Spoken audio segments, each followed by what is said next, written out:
Hi, good morning, everybody. We wanted to take a few minutes and talk of a really good topic here. It's the importance of service. Obviously, in our business, service is really at the core of what we do, and so it's true. Service has always been important, but the thing that we're seeing today is service is just taking on greater meaning. If you look at where we've been, the last year and a half has been challenged.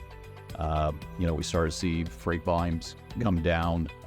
Coming off of 2021, there's a lot of capacity in the market.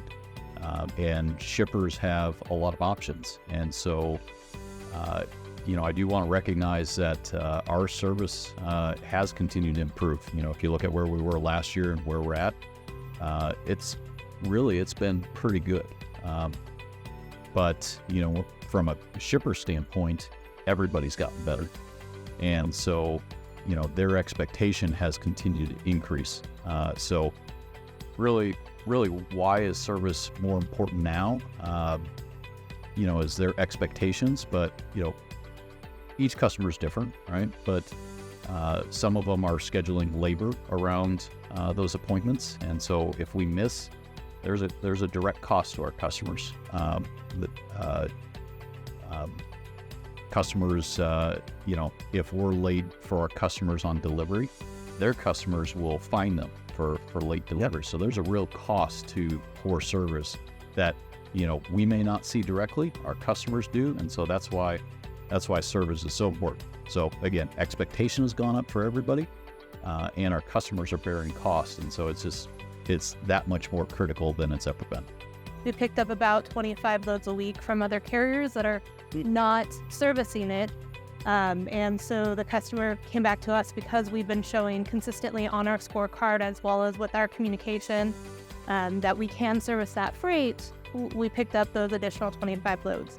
I've seen where, hey, our scorecard isn't meeting those expectations, either on a lane or on a overall view. And instead of just taking those lanes away, we've seen them take whole areas of business away, regions away. And so that's why, as we talk about service, of the one load that you're on is going to impact our scorecard. And so we also have seen where our 98% on a scorecard puts us at 9 out of 20. And so the first 5 carriers are the ones that get the bid opportunities. And so we're not even getting those opportunities at a 98% on-time service. So we see it across the board. We have conversations every week with our customers on the importance of service, the importance of communication, and being able to provide that level and that new expectation that we're kind of seeing across the industry. What are we asking from the driver's standpoint? What's your thoughts? Yeah, well, and really our message is, going back to what I mentioned before about pretty good, right? Yeah. Pretty good is just that. It's pretty good. But we're really challenging everybody in the organization to raise our expectations to great. And, as we're trying to grow our business, that's really, we need to separate ourselves from, in our customers' eyes versus every other provider. And service really is the key to growing our business. So consistently load in, every load. Every day, we perform at a high level so that when customers are asking their teams, the feedback that they get is Swift is great. We want to do more with Swift. And service really is the key. So, you mentioned our team as account management. We play a role. Driver managers play a role. Absolutely.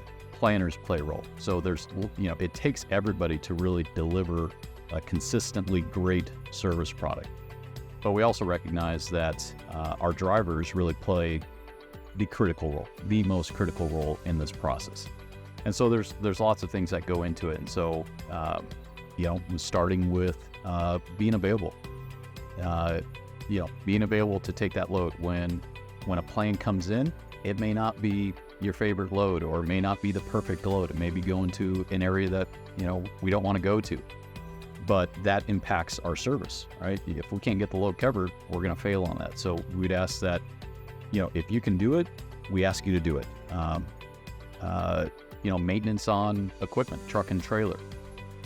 If there's an issue with a trailer, let's get it taken care of so it doesn't affect the load. Or if there's a maintenance issue on the truck, that we get that taken care of. Thorough and proper trip planning. All right, what is that load going to take? When do I pick up? How do I, when do I brake? When do I drive? Where am I going to stop? Right, all those things that go into that. And we've got a varied amount of experience. We've got many of our drivers that have been here, millions of miles, right, or have run millions of miles. You have this down. We've got others that are new to us, and so that's a critical piece. We're in transportation. Things are going to happen, right? Every day, right? Just as you mentioned. So, weather, construction, traffic, breakdown issue, right? All those different things. So our customers get that, but what we hear from our customers is tell us. And so, Macro 22 or that running late notification, it doesn't solve the problem. It's just the bare minimum to tell us what's going on so we can be in communication to our customers so that they can make alternative arrangements. One other piece that I think I would add is just, hey, we know freight volumes have not been what they were, through 2021. Everybody's working hard to grow, to add load count. And again, service is really the key. So, raising our expectation to that next level, that's going to allow us to, get that freight awarded from our customers. The more loads that we have from our customers, we maintain that. We're not losing because we're not performing. There's more loads in the network. That means more miles. That means more pay. So, service really is going to produce an outcome that, benefits all of us. Yep, I think so. And I would just break it down to one load.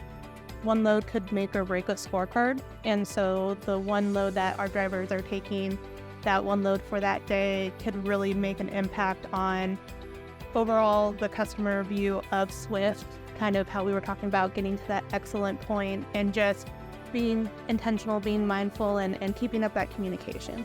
I appreciate it. I think, again, in the end, I think we still want to make sure we're thanking our drivers for what they do. And it's not an easy job. Yeah. And we do very much so appreciate what you do. Thank you. Thank you.